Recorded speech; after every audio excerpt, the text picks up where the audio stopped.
सबसे पहले माना कि देखिए ये एक अनंत विस्तार की समतल अचालक प्लेट है, इनफाइनाइट इंसुलेटेड प्लेन है, इनफाइनाइट इंसुलेटेड प्लेन है। तो अनंत विस्तार मान लीजिए यही अनंत विस्तार की एक समतल अचालक प्लेट है, इनफाइनाइट इंसुलेटेड प्लेन शीट है बच्चों। अब इसमें पॉजिटिव चार्ज जो है वो यूनिफॉर्मली डिस्ट्रीब्यूटेड है, धनावेश एक समान रूप से वितरित कर दिया गया। ये अनंत विस्तार की एक समतल प्लेट है, अचालक प्लेट है, इस पे संपूर्ण पृष्ठ पर धनावेश एक समान रूप से वितरित कर दिया गया, संपूर्ण पृष्ठ पर धनावेश वितरित कर दिया गया। अनंत विस्तार कहने का मतलब इसकी लंबाई ये अनंत है, चौड़ाई भी अनंत है, तो लंबाई अनंत है, चौड़ाई भी अनंत है। तो यहाँ पर क्या कहा, ये अनंत विस्तार की एक समतल प्लेट है जिसके पूरे पृष्ठ पर धनावेश एक समान रूप से वितरित कर दिया गया। इस पृष्ठ के आगे की ओर, पृष्ठ के आगे की ओर, पृष्ठ के आगे की ओर एक बिंदु P है और पीछे की ओर एक बिंदु Q है। आगे की ओर एक बिंदु P है, पीछे की ओर एक बिंदु Q है।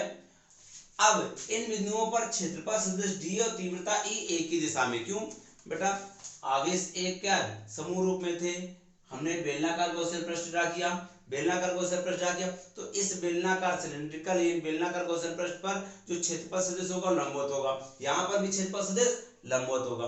तो क्षेत्रफल सदिश और तीव्रता आवेश के कारण भाई यहाँ जो आवेश होगा, इस आवेश का तीव्रता बाहर की ओर, तीव्रता तो हमेशा इस आवेश का बाहर की ओर, भाई इसके समीप तीव्रता निकालनी है, तो इसके समीप तीव्रता मतलब बाहर तीव्रता निकाली, तो इस आवेश के कारण तीव्रता बाहर की ओर, क्षेत्रफल सदिश भी पृष्ठ के अभिलंबवत होगा, पृष्ठ के क्या होगा, अभिलंबवत होगा, यहाँ भी पृष्ठ के अभिलंबवत होगा क्षेत्रफल सदिश। तो अनंत विस्तार की एक समतल प्लेट है जिसके संपूर्ण पृष्ठ पे धनावेश एक समान रूप से वितरित कर दिया गया। इस पृष्ठ के आगे की ओर, पृष्ठ के आगे की ओर एक बिंदु P है और पीछे की ओर एक बिंदु Q है। आगे की ओर एक बिंदु P है, पीछे की ओर एक बिंदु Q है। P पर क्षेत्रफल सदिश बाहर की ओर, Q पर भी क्षेत्रफल सदिश बाहर की ओर लंबवत, और तीव्रता भी उसी दिशा में कार्य करती है। मींस ये एक इनफाइनाइट इंसुलेटेड प्लेन शीट है, इनफाइनाइट इंसुलेटेड प्लेन शीट है जिसके फॉरवर्ड पोजीशन पर एक पॉइंट P है, बैकवर्ड पोजीशन पर पॉइंट Q है। फॉरवर्ड पोजीशन पर पॉइंट P है, बैकवर्ड पोजीशन पर पॉइंट Q है, और इन पॉइंट्स पर एरिया वेक्टर dA और intensity E, area vector dA और इंटेंसिटी E है। चलिए डेरिवेशन कैसे करेंगे। डेरिवेशन देखिए, सबसे पहले हमने लिखा है कि बिंदु P से निर्गत फ्लक्स, बिंदु P से निर्गत फ्लक्स, इस पॉइंट से, यानी emitted flux from point P, point P से कितना फ्लक्स इमिट हो रहा है, तो इस पॉइंट P से फ्लक्स निकालेंगे कैसे, phi = EDA cos थीटा। अरे फ्लक्स का फॉर्मूला क्या होता है, phi = EDA cos थीटा। तो phi P मतलब P से इमिटेड फ्लक्स, P से निकलने वाला फ्लक्स, तो P से निकलने वाला फ्लक्स EDA cos 0, cos 0 क्यों, क्योंकि बेटा P पर तीव्रता और dA, तीव्रता और dA यानी इंटेंसिटी और dA एक ही डायरेक्शन में, EDA cos 0, ठीक है। तो यानी cos 0 को वैल्यू 1, तो EDA आ गया, P से इमिटेड फ्लक्स। इसी प्रकार पॉइंट Q से इमिटेड फ्लक्स निकाला गया, यानी Q से निर्गत फ्लक्स, Q से निर्गत फ्लक्स निकाले EDA निकला है। cos 0 की वैल्यू 1, एक ही डायरेक्शन में तो 0 रख दिया जाएगा एंगल, तो cos 0 की वैल्यू 1, Q से भी फ्लक्स निकला। अब total emitted flux from point से, मतलब इन दोनों बिंदुओं P का और Q का, इन दोनों बिंदुओं का फ्लक्स, इन दोनों बिंदुओं का फ्लक्स निकाला जाए तो total emitted flux from points, बिंदुओं का फ्लक्स निकालना है, अभी पूरे सरफेस का नहीं बच्चों। तो बिंदुओं का फ्लक्स, P का फ्लक्स प्लस Q का फ्लक्स है, P का फ्लक्स प्लस Q का फ्लक्स, P का EDA, Q का भी EDA, EDA यहां से EDA मिल जाएंगे भाई, P का प्लस EDA, Q का भी EDA, 2 EDA आ गया। अब संपूर्ण पृष्ठ से भाई बिंदुओं का तो निकल आया, बिंदुओं का तो निकल आया भाई, पृष्ठ था उसके बाहर पीछे, तो बिंदुओं का फ्लक्स निकाला। अब पूरे पृष्ठ से निकालें, इस पूरे पृष्ठ से इमीडिएट फ्लक्स निकालें, पृष्ठ से इमीडिएट फ्लक्स निकालें तो संपूर्ण पृष्ठ से निर्गत flux, immediate flux from total surface, पूरे पृष्ठ से निर्गत फ्लक्स, तो क्या करेंगे ऑन सरफेस इंटीग्रेशन, पृष्ठ समाकलन करने पर, क्या करने पर, पृष्ठ समाकलन। तो पृष्ठ समाकलन करिए इस समीकरण का, यानी इस इक्वेशन का पृष्ठ समाकलन करेंगे। देखिए surface integration phi, surface integration 2 EDA, 2e को बाहर ले लिया, सरफेस इंटीग्रेशन dm। अब आपको हमने बताया था कि पूरी फिजिक्स में इस साइन का मतलब, कहीं भी ये साइन दिख जाए, ये साइन, इस साइन का मतलब था total flux, total flux phi t, total flux क्या हो जाएगा phi t। Total area, total area A लेट कर लिया, क्योंकि इनफाइनाइट तो लेट कर नहीं सकते। क्यों नहीं अनंत लेट कर सकते? क्योंकि अगर इनफाइनाइट एरिया लेट किया जाएगा तो चार्ज भी इनफाइनाइटली होगा, और जब चार्ज इनफाइनाइट होगा तो गॉसियन सरफेस ड्रा नहीं कर पाएंगे। इस कारण से हमने टोटल एरिया को ए लेट किया है। क्या लेट किया? ए लेट किया बच्चों। तो यहाँ पर क्या, जब टोटल फ्लक्स 2e हो जाएगा, phi t total flux 2e, और यहाँ पर टोटल एरिया को ए लेट कर लिया हमने। अब गॉस थ्योरम अप्लाई करें, हमने मान लिया था ए एरिया तक चार्ज डिस्ट्रीब्यूट हुआ है।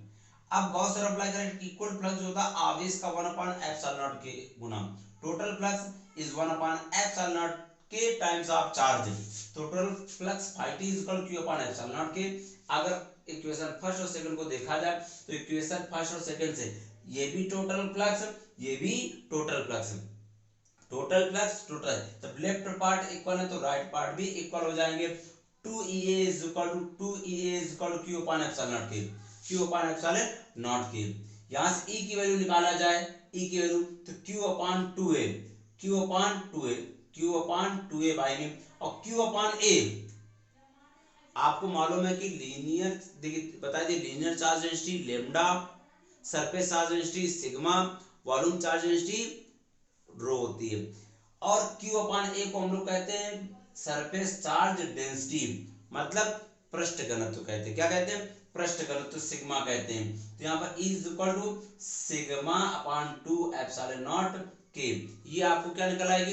एक इनफाइनाइट यानी अनंत विस्तार की एक प्लेन शीट हो, इनफाइनाइट प्लेन शीट हो, उसके पास, उसके आसपास कितनी इंटेंसिटी प्रोड्यूस होगी, मतलब कितनी तीव्रता उत्पन्न होगी, E इज इक्वल टू σ/2ε0 के। तो इनफाइनाइट प्लेन शीट है, उसके पास तीव्रता कितनी उत्पन्न होगी ये निकाली जा सकती है गॉस की प्रमेय की सहायता से। ठीक, नोट करना चाहे नोट कर लें।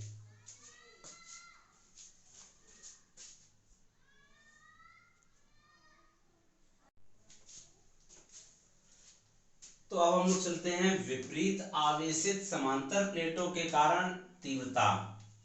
यानी विपरीत आवेश की समांतर प्लेटें होंगी, दो समांतर प्लेटें होंगी, एक पर पॉजिटिव एक पर नेगेटिव।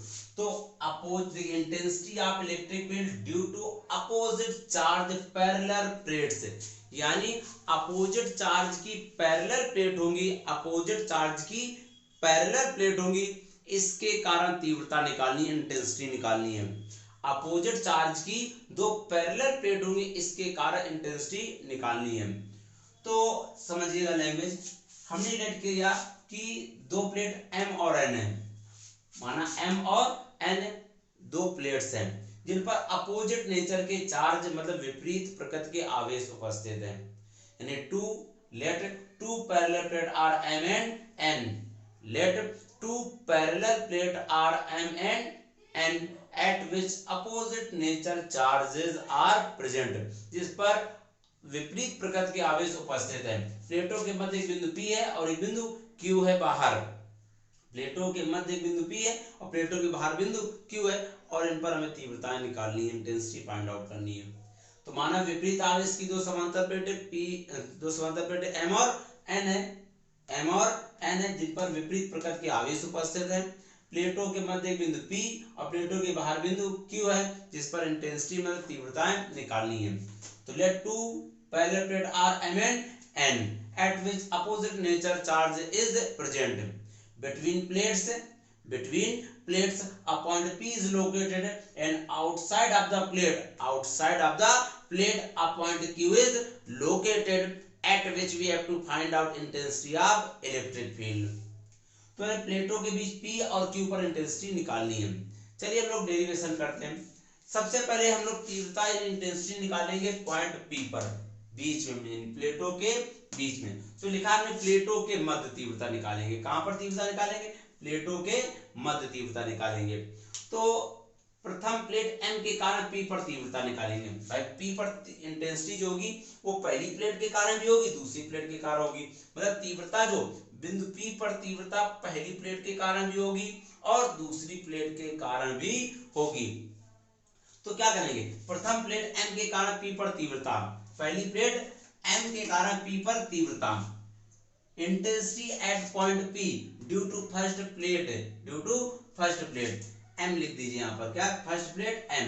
तो किसके कारण, पहली प्लेट M के कारण P पर इंटेंसिटी, अभी आपने डेरिवेशन पढ़ी E is equal to sigma upon 2 epsilon naught के, दोनों प्लेटों के लिए सिग्मा सेम रहेगा, क्यों, क्योंकि दोनों जो प्लेटें समान आकार की है, जितनी लंबाई इसकी उतनी लंबाई इसकी, जितना क्षेत्रफल इसका उतना क्षेत्रफल इसका, और दोनों पर समान परिमाण का आवेश है, इक्वल मैग्नीट्यूड है चार्जेस के।